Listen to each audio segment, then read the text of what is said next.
What is a journey? It is not just traveling from one place to another. It is the things we learn, the experiences we have, the struggles we face, and how we develop as individuals. My journey through chronic kidney disease and end-stage renal failure encompasses all of the above. This is my story, from diagnosis to transplant. So let's get in position.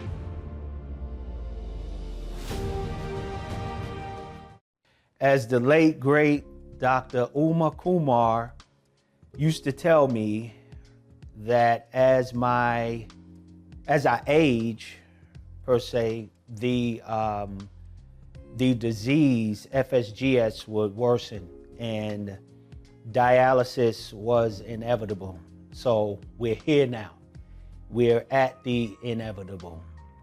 So it's still 2018, the latter part of 2018. And as far as my kidney functions, I have now entered into end-stage renal failure. So it's dialysis time. And unknown to me, I only thought that there was one type of dialysis, which was hemodialysis. And also at this time, my wife and the rest of my family, some of my in-laws, we are actually caregivers to my father-in-law. And he's currently on dialysis at that time. And so I'm sort of familiar with it, watching him, because at times I would have to take him to his treatments. He was on 3 days a week, Monday, Wednesday, Friday. And I would have to take him to his dialysis treatments and also pick him up once he was done. And I would also notice how he was feeling, very fatigued, hungry, and very fatigued. Anyway, it was time for me to start dialysis, and I only known of the hemo, where they stick you and you have access, and all that other stuff. But I didn't know that there were other types. And so when my nephrologist, we were talking and discussing the different types of dialysis, they said that you could do at-home dialysis. And I was kind of frightened because, again, all I knew about was the hemo and, getting stuck with needles. And that's how it was described to me. And also I knew about my father-in-law. But he said, no, there's another type that doesn't involve blood, because hemo means blood. So, or hemoglobin, things like that. So he said it doesn't involve blood. And I was like, okay, what type is that? And so they showed me it was called peritoneal dialysis, where they use a fluid and it's inserted in your peritoneal cavity, which is down below your abdomen area. And there's a small catheter placed in your abdomen area, and there's this fluid. It's sort of like saline, but not quite like saline, but it has a solution in it that once it enters into your peritoneal cavity, it actually pulls all the toxins out. So it's a form of dialysis, and they say you can do it at home at your leisure. And there's a machine, it's called a cycler machine. You can do it at home. You'll get trained on it. And also, you can travel with it. And I was like, wow, you can actually travel with it. Comes with its own little carrying case. The machine, it actually looks like if you have a all-in-one printer, where you scan and also fax, it's sort of like that size, so to speak. And it sits on a little table. And they were preaching that it's convenient. That's what they were preaching, that it was very convenient for those who are still working. And at that time, I was still working. And so I was working from home, actually. And so I had a flexible schedule, which was great. And so I was like, yo, this might work for me. This might work for me. And plus you could travel with it as well. Okay, cool. Bet, let's do it. And so we signed up for that, met with the surgeon who was actually going to insert my catheter. When we met, we had a discussion and he was kind of surprised.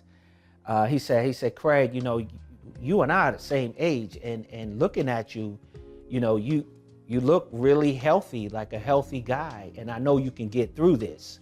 He said, now, Craig, listen, these catheters are prone to get infections, and it's called peritonitis. He said, that's something you do not want. He said, please, whatever you do, protect it as your life depend upon it. I said, well, Doc, it does. He said, okay, so you get what I mean. And I was like, okay. He said, but please, whatever you do, please protect it with your life. I said, okay, all right, okay. So let's do it, because it was time. With peritoneal, it became too cumbersome for me. My garage was taken over with all these boxes, because you had to actually order these bags. Mind you, you're doing this every single night. Unlike hemo, it's like 3 days a week. But with peritoneal, you're doing it every day, every night. And so you're hooked up to a machine, you got these wires hooked up to you at night, and it really became kind of, cumbersome, and it was just too much. And then I didn't like my numbers, meaning when they did blood work, things were just out of whack. And trying to get it under control was crazy. It was ridiculous. And I was just having a hard time, a rough time. And it also puts you in a sort of depression type thing. It just made me feel like, I was the only one in the world going through this, or in my world going through this, and no one could understand what I was going through. I know it was a struggle, on my wife at that particular time, just not understanding what I was going through and trying to, figure it out, and so on and so forth, and trying to explain how you feel. No one really understands how you feel and what you're going through at that particular time. However, there was one instance where I was on social media and I was just scrolling through, and with Facebook or Instagram, those things. I was on Facebook, I believe, and I saw one of my friends, my good friends, a high school buddy of mine, post his struggles with PD, peritoneal. And I was like, whoa, wait a minute. I was like, he going through this? Wait a minute, hold on. Wow. And I gave him a shout. I hit him up, I messaged him. I was like, yo, what's up, man? My good buddy Sean Justice. And I was like, yo, bro, you on dialysis? He was like, yeah, man, I'm on this, cycle or whatever. And it's getting on my nerves and it's driving me crazy. I was like, yo, bro, me too. And then it was like, cause I hadn't spoken to Sean in years. And it was like, we just picked up where we left off. However, we was on, we was on the same level because he understood and I understood, and so it was just great. It was a godsend, I guess, for the both of us. I really thank God for sending him, or actually me seeing his post that day. And I guess he needed me as much as I needed him, for sure, during that time. Because when I was not satisfied, I would share it with him. Of course, I shared with my wife. I was not satisfied with peritoneal dialysis. And not to mention, I don't know how it happened. However, I experienced or contracted a leak. Now, I never contracted peritonitis, thank God, because, even the nurses used to say, you do not, Mr. Merrick, you do not want peritonitis, please. Because some people have to have that catheter taken out, replaced, and so on and so forth, and it's very, very painful. However, in my peritoneal cavity, where the fluid went in, and then you walk around with all this fluid in that cavity, and you just feel bloated all day. I hated that feeling. I hated it. I couldn't stand it. So I developed a small leak in my peritoneal cavity. So just imagine, okay, you have this fluid right here in your abdomen, and it's heavy. And gravity works, right? Gravity does what gravity does. It's pulling. It's pulling. So I developed a leak in my peritoneal cavity, and fluid is going to find a way to go somewhere. And hate to gross you out, but just imagine how I felt where that fluid went. I'm going to let you think about that for a minute. Yeah, okay, yeah, that's where it went. It went there. And you talking about the scariest feeling, and also the look.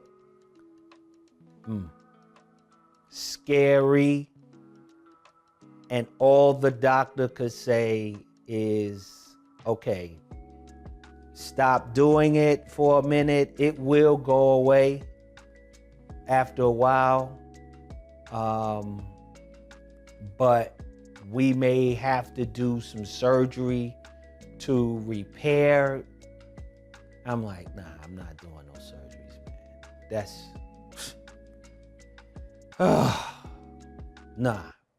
no.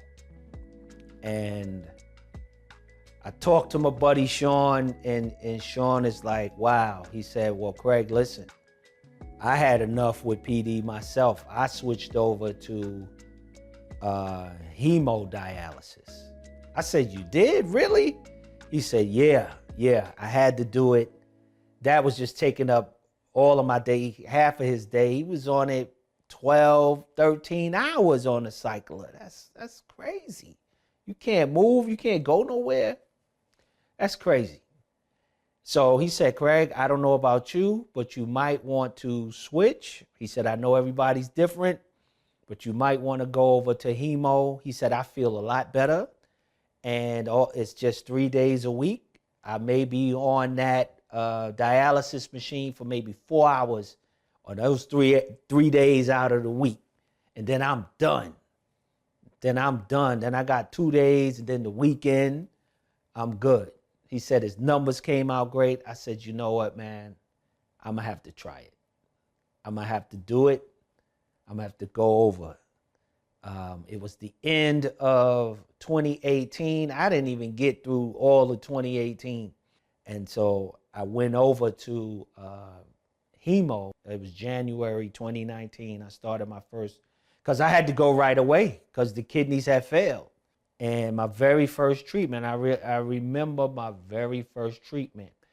I was on the machine for four hours. Yeah.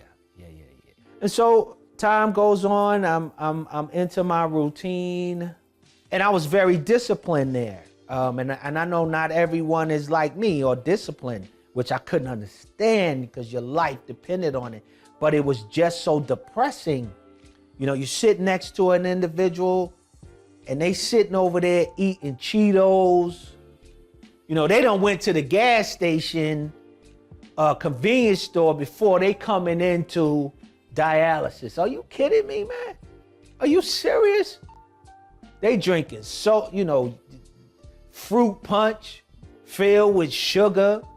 They already a diabetic. I'm like, yo, man, just go outside or go on the roof and jump. Cause what are you doing? What are you doing? And it was just depressing. And because when the doctors would come around, he would come to me, Mr. Merritt, I see your numbers and blah, blah, blah. He would start saying the numbers and I would finish his sentence because I knew it. I said, yeah, I saw that, but I'll take care of it.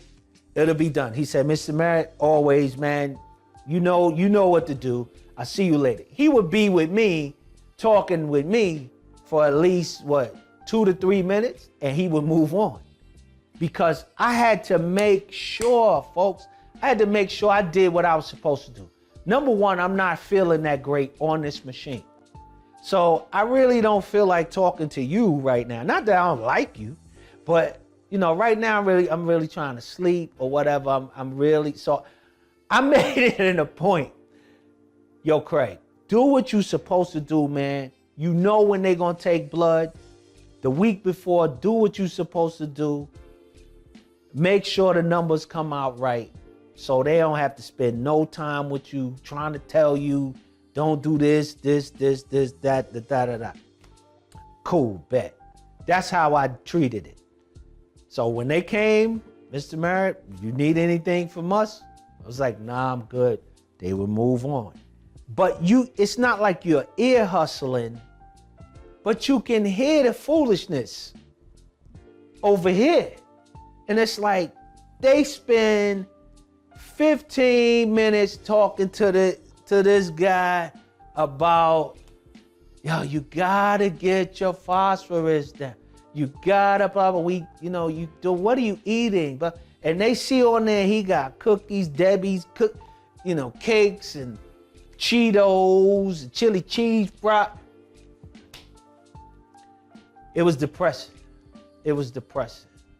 And in there, you try to talk to people and they really don't want your help. I'm not trying to turn you into me, but hey, man, we in here. I'm in here like you in here. Dude, what are you doing? Like, you try to help people out and say, man, what, you all right over there? You okay? Because you right here. He right here. You all right over there, man? You good? Blah, blah, blah, blah, blah. I remember one day I tried to make a bet with him, right? Because I could talk to him however I want to talk to him. The doctors and nurses, they can only, they got to keep it professional. So, and I know they were tired. They sound like a broken record every time they came to talk to him. And so I'm like, look, man, check this out. I make a bet with you. How about that? Let's make it fun. The only thing that could happen is you could get better. How about that? So, I'm like, yo, man, if you get your numbers down, I'll give you 3 months. If you get your numbers down, I make a bet with you. I'll give you $50. He was like, bet. We shook hands and everything. 3 months came and went, he's still at the same thing. Man, it's like, yo, you try to help people, but you first got to want to help yourself. Then, after a while, this dialysis thing, it's a lot going on. Now you starting to feel certain different things in your body. Now I get this crazy feeling in my legs. It's weird and I can't keep still. It's like I'm just like this. I'm rubbing my leg all the time and they feel weird. And now I can't sleep because my legs won't leave me alone. Now I have insomnia. And what they call it is the restless leg syndrome. And I spoke to the doctor about it. However, all they want to do is give you some medications. And that was not my goal. That was not the goal, to add more medications. I'm trying to take away and minus and get rid of that, medications and stuff like that. So I'm just like, nah, I deal with it. And I'm up. I can't sleep. I'm up at night. I'm tired of watching television. I'm tired of looking at my phone. I'm up at night walking, pacing the house, just pacing back and forth, trying to tire out my legs because they're irritating me. It just irritating me. It doesn't feel like pins or needles or nothing. Now, I did feel like pins were sticking the bottom of my feet. And that was very, very painful. But this restless leg syndrome was really, really crazy. I would get maybe 2 to 3 hours of sleep at night. And when I had to go to dialysis, again, remember my chair time was at 6 a.m. So I gotta be up by 5:15 or something like that, get ready and drive to the place. It wasn't around the corner, I'll tell you that much. And so it was just exhausting. It was exhausting. And the negativity, how you felt, the mood swings, and then the fatigue when you come off of the machine. It just, remember, it's snatching the blood out and pushing it back in. And that's just exhausting. You're fatigued and you're around all of these people, and then who are talking negative sometimes. And it wasn't every day. Now, you did have some individuals who had good spirits, great spirits.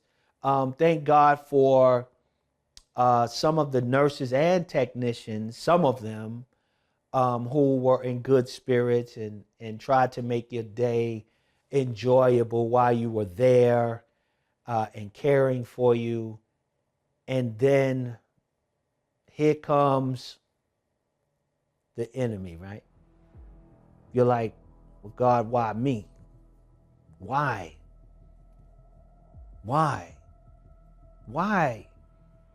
Then all these types of things start to enter into your mind, and you enter into a dark place, and you're in depression. You don't acknowledge it as depression, that you're depressed, but you are depressed because you don't want to go to this place anymore.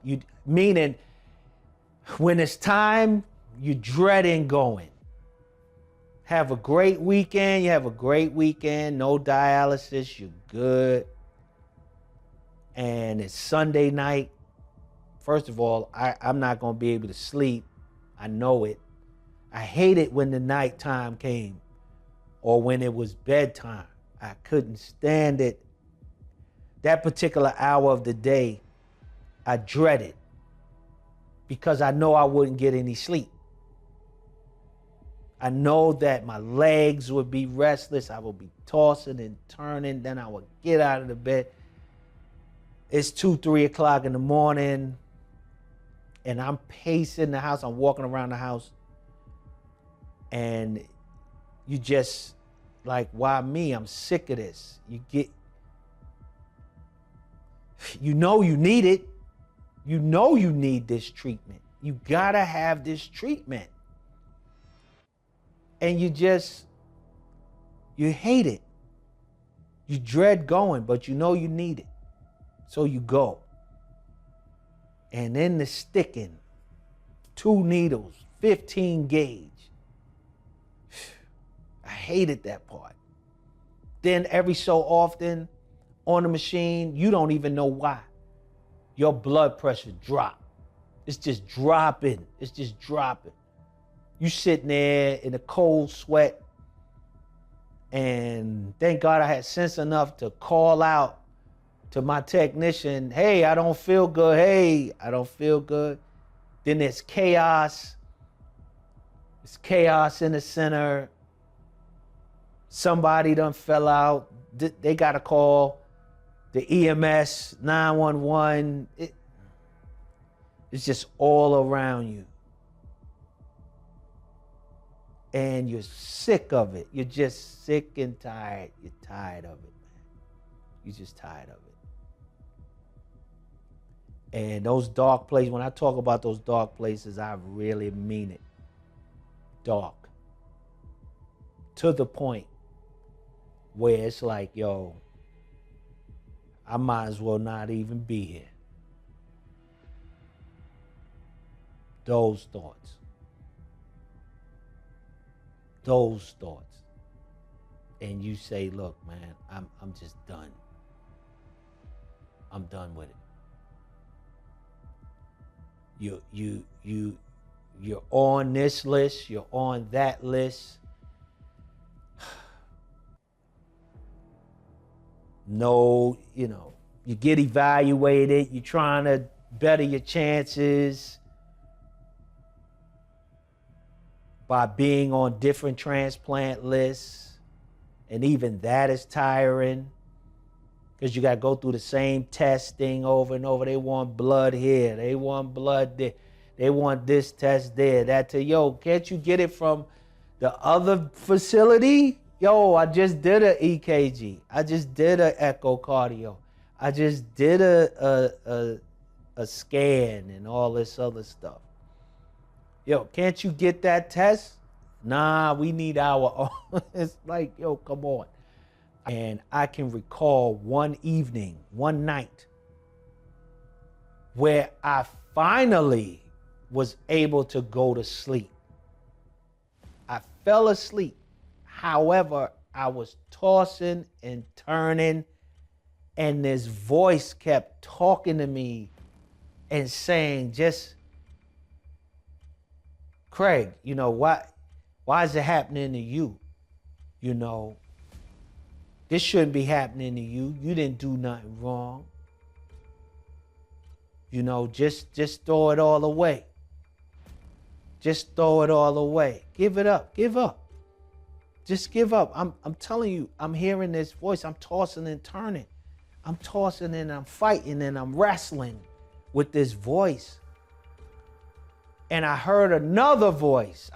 Listen to me. I'm telling y'all, I heard another voice. Remember, the voice said, remember my word.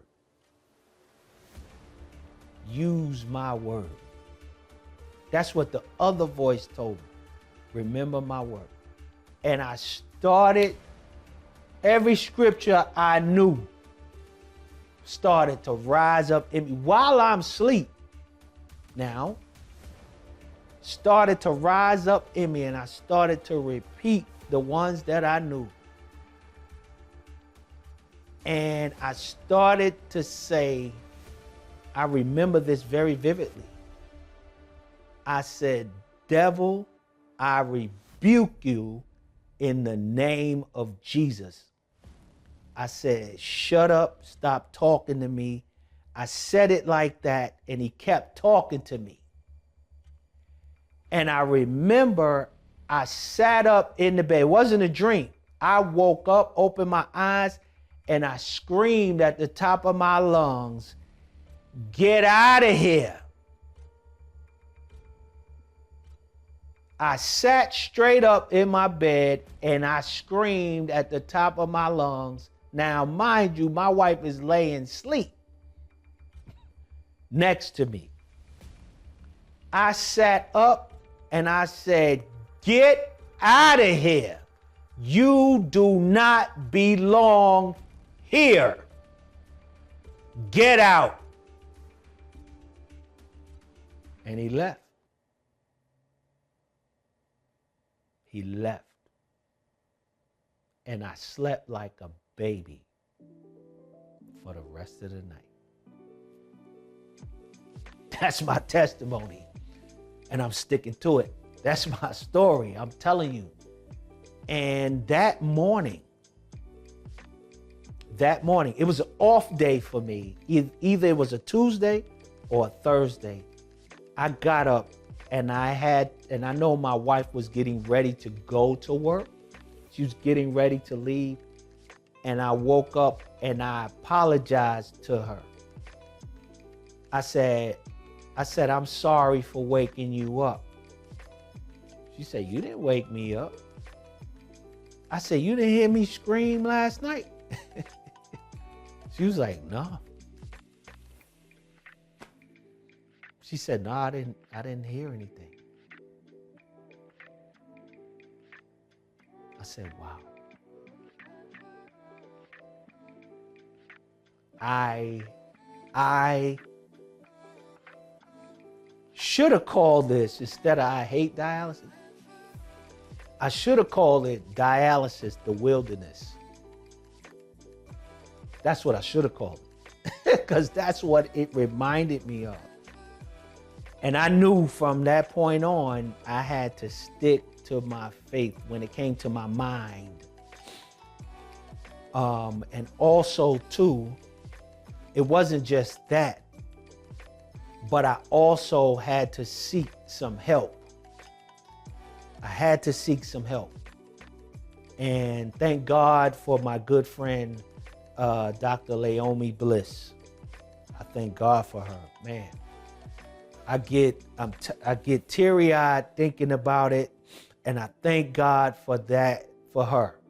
I thank God for her and her gifts and her skill, because it was bothering me. And I did finally, at that time I had to discuss with tell her what I was going through, and she had suggested, why don't you talk to Dr. Bliss? I said, you know what, I'm gonna do that. I gotta do that. So if you're watching this and you have kidney disease, and if you're on dialysis and you've been to those dark places, I'm telling you, I've experienced it. I'm a witness. Listen, if you're a person of faith, even if you're not, listen, get you some help. Go talk to a professional. Call Medicare, Medicaid, whatever you got, and ask them that you want to see someone to talk to them about your situation, because you need it. It's very helpful. And then after that, of course, I still didn't like dialysis. I still hated it. After I got over that, because it was so dark, I still had questions. Not just why me. It wasn't why me anymore. It was still the fact of, will I be on this for the rest of my life? Will I have to endure dialysis for the rest of my life? In between those times, or during those times, I would say, good things were happening in my life.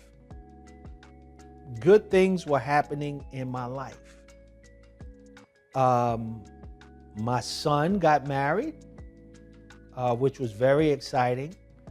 Being part of that, welcoming my daughter-in-law, to the family.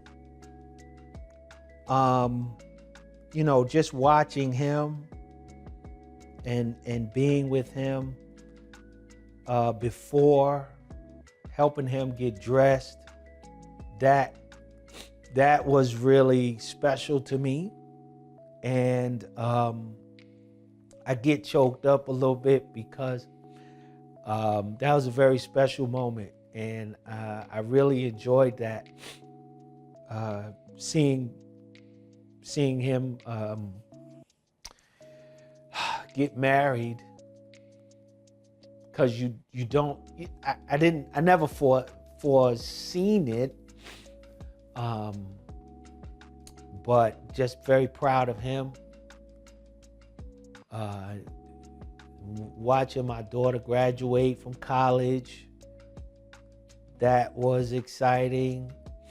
And then after that, sitting there in dialysis, wondering, will I become or ever become a grandparent?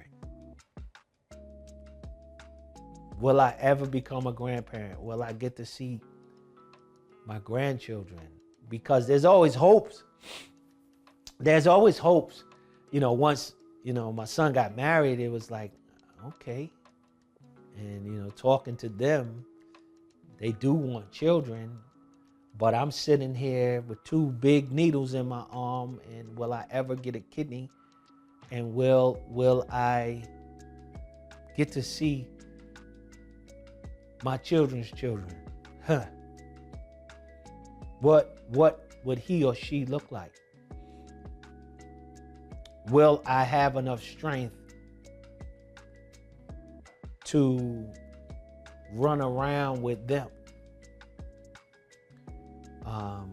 Will I be able to babysit? I think about those things while I'm sitting in that chair. While I'm sitting in that chair, your mind tends to wander. One day, seeing and holding my grandchild, one day was my goal. Now, there were other things that was going on at the same time in this, while on dialysis per se. My particular doctor at the time, Dr. Kumar, he gets transferred to another center. And so this other nephrologist comes in, and not to say that she wasn't there the whole time, because it's not just him. They usually have maybe 2 nephrologists working hand in hand and coming around, making their rounds with patients. So this particular doctor wasn't like she was brand new, but she had been there. And now we fast forward, it's 2023. And she's now the lead nephrologist at this particular place. And it's not like she hadn't seen me before. And okay, she comes to me. She wants to treat me or do something particularly different. Right? Here we go again, right? With another doctor doing something else. If you hadn't seen episode 2, Finding Dr. Kumar, go and watch that, and you'll know what I'm talking about, right? So I already got that stigma in the back of my mind, right? So now we got this next doctor who's in charge of the center, and you could sense they the head honcho now, right? They the head honcho, and I get to do things how I want to do it. You can sense it. And so it's not like you hadn't seen me, and it's not like you hadn't seen the records or the history. So now all of a sudden you want to put me, here we go with medicines again. Now you want to put me on something else because you don't like what you see. That's cool, fine, right? You the doc, bet. But this is my body, my temple. I know what it can stand, what it can do. I know what it cannot do. You know overall the anatomy of the body and what it does. But this, I've been living with it longer than you known me, or you've been here. So I know, right? And I know what I'm gonna tolerate. And last time I didn't listen. This time I'm listening. I mean, I'm listening. You hear me? I'm listening, I'm watching. I can read lips now. I can, I can sense my spidey senses, whoop, is going off. And I'm like, all right, I hear you. I hear you.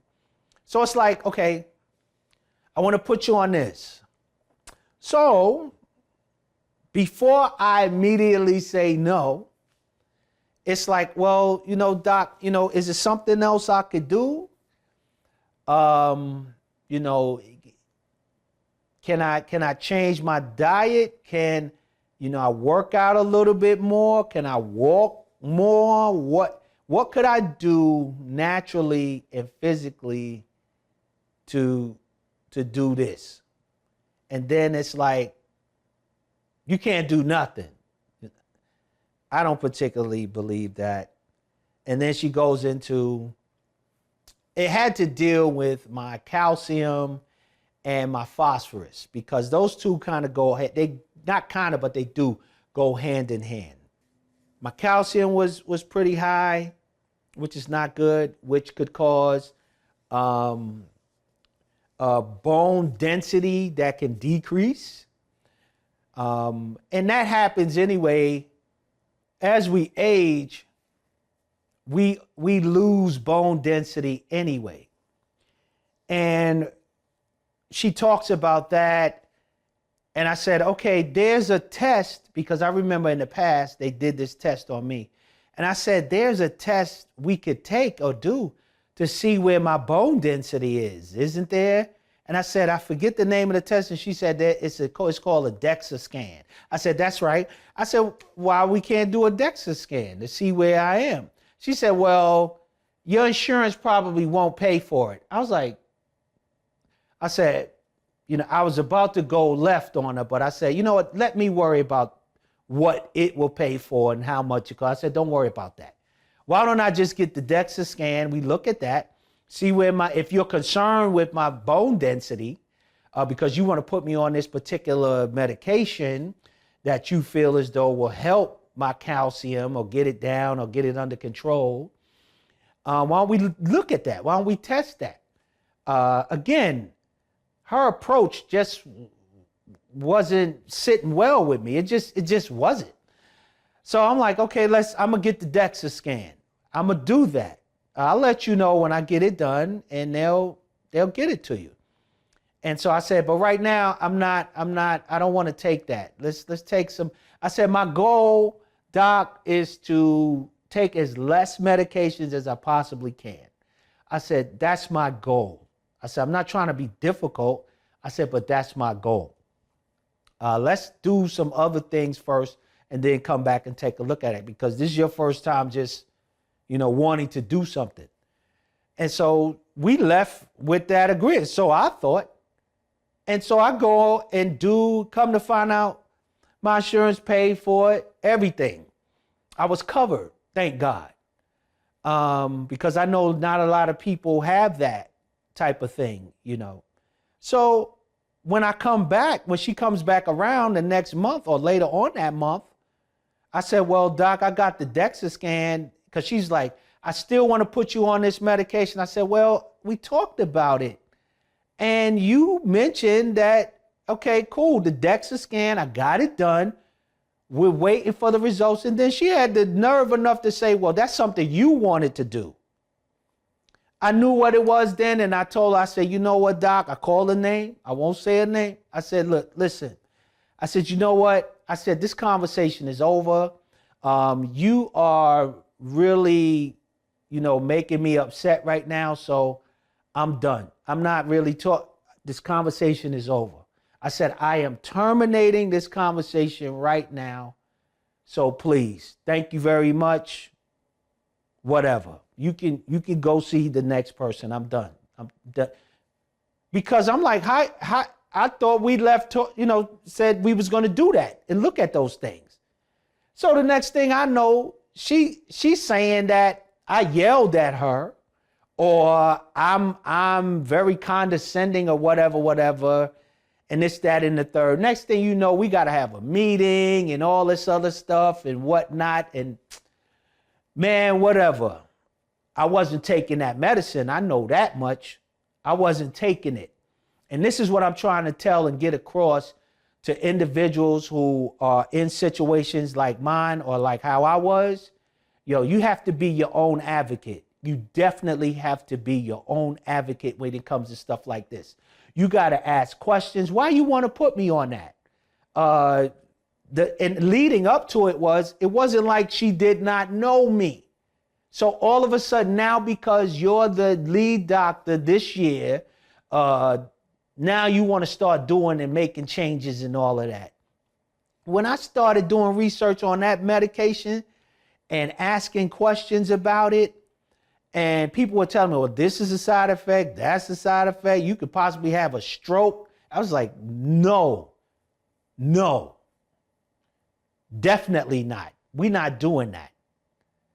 And not to mention, my kidneys were so bad at the time.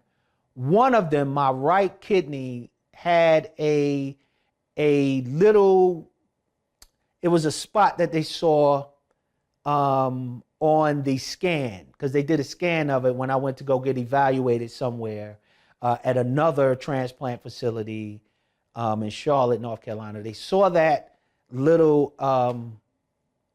it was like a little cyst, like, right?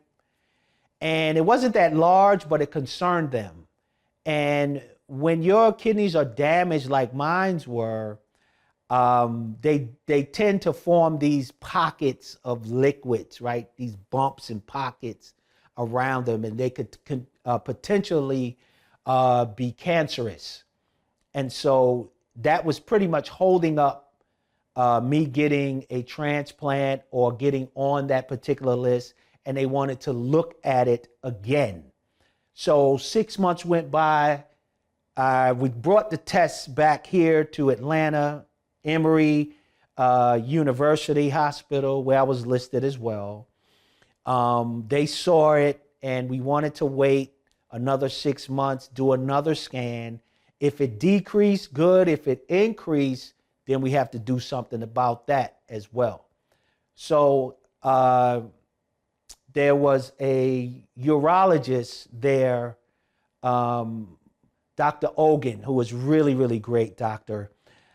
He took a look at it. He said, Craig, it increased by point, blah, blah, blah, not much. However, it is holding up your chances of receiving a kidney transplant. He said, we got to remove it. I said, okay, we got to remove it. I prayed about it. It felt good in my spirit. My spirit was okay with it because it's not functioning anyway, right?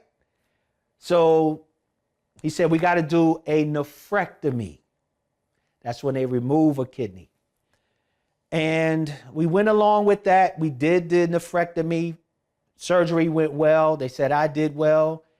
Actually, there were other of these things that were contained within the kidney, and they were cancerous. However, it was like a stage 1. He even said, Craig, it was a stage. He said, if I got to give it a stage, it was stage 0. But, being that you're trying to get a kidney transplant, we don't want it to form into anything else. So that's why we had to remove it. We got all of it. There's no need for chemo or other treatment. You're good to go. I praise God. Thank you, God, because it doesn't happen like that for everyone. I know that. So I was very, very thankful and grateful. And check this out. I go back to dialysis. They take blood. Those levels I was telling you guys about, They came down. So that kidney was actually compromising those levels. And there was no need for medication at all. At all. This is what I'm saying, man. This is what I'm saying.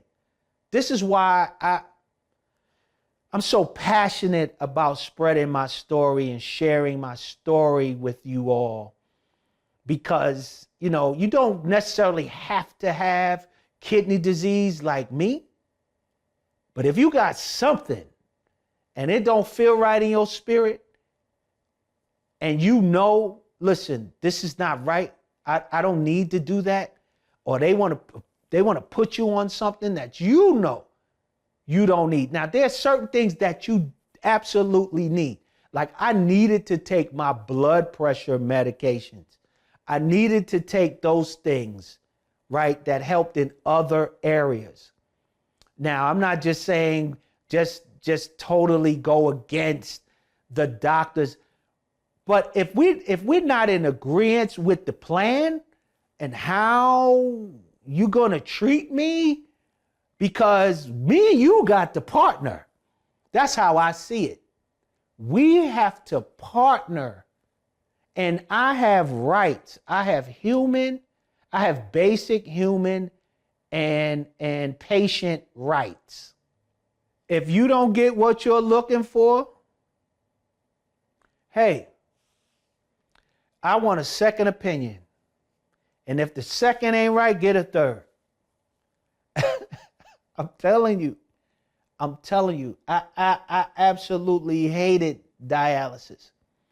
And I declared that, listen, I got to get out of here. I used to come home and tell my, I got to get out of there. I have to. And then when you start hearing about other people you're so used to seeing for months and for years, and when you don't see them for weeks at a time, you wonder, you ask your nurse or you ask your technician, what happened to Miss So-and-so? She passed away. Why? What happened? She didn't want to take this. They didn't want to do this. Well, what happened to the young guy who used to sit over there in the third pod, who blah, blah, blah? He just wasn't coming. You know, all of those things be around you. And it's like, I gotta get out of here. It's too much. It's too much negative. It's just too much. It's too much. I gotta get out of here. This is not good. I just gotta get out of here. I have to. I have to. And I was determined. And I just could not stand it. But I needed it. I did it. I went through it. I fought the good fight. I kept on fighting. I did what I needed to do. I did what I had to do. Did I fall off at times? Of course I did. However, I did get those numbers back to where I needed it. I knew exactly, and you got to know yourself. You have to know yourself. If you fall off, know that you can get up. You can get up and get back on track, and make sure you get back on track. Also, too, try to find you a good support group. Link up with that support group. And do something with for your mind care, which is absolutely a necessity when you're dealing with this disease and also going through dialysis as well. I know that there are other diseases. I'm not minimizing those individuals that go through that, who go through cancer, chemo, radiation, and so on and so forth. Those individuals as well. However, you definitely have to hang in there. And you'll definitely see a change, and try your best to stay positive. Try your best. I know it's hard. I know it's difficult. But try your best to stay positive and include your family. I know sometimes it's hard. And then there's individuals who may not be able to cope. But talking about it really helps, and getting with some of these organizations. I had belonged, or I still belong to and with the Georgia Transplant Foundation, who was a great help and continues to be a great help to me and my family. And when they have events, we go to them. We try our best to go to them and meet up with other kidney disease patients or dialysis patients, or even recently transplanted patients, just to get that extra kick and hope. Another friend of mine, a great friend of mine, and also a mentor, gave me hope. We actually had the same disease, FSGS of CKD. My brother and good friend out of Richmond, Virginia, Mr. Jay Williams, he received his kidney transplant before me, and he immediately contacted me. And he told me, Craig, I got one. And I was so elated and absolutely happy for him and rejoiced with him.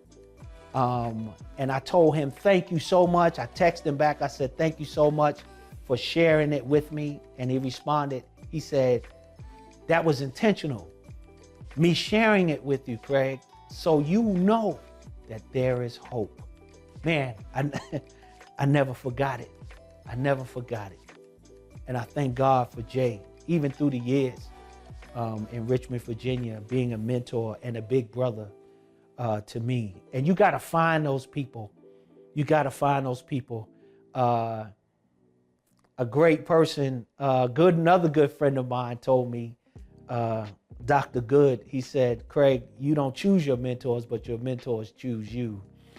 And I was very grateful to know that Jay, he chose me. And so I thank God for him. And also, of course, my wife, my family, and my dream came true. And little Miss Emery Reese Merritt, our first grandchild, it came to fruition because I spoke it. And God provided and let me live long enough to see her little face. So she became my medicine. She was also my why. And I got stronger. I tell you, I kept fighting after that. I said, because I got to chase this little girl around.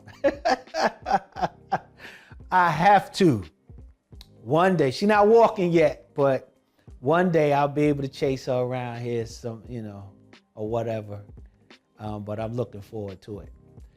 So guys, that's it for the third episode. Thanks for tuning in. And hey, listen, make sure you share this video, subscribe to our YouTube channel. Also, hit the notification button so you're notified next time we upload something new. And also, as always, get in position as it relates to your health. Peace.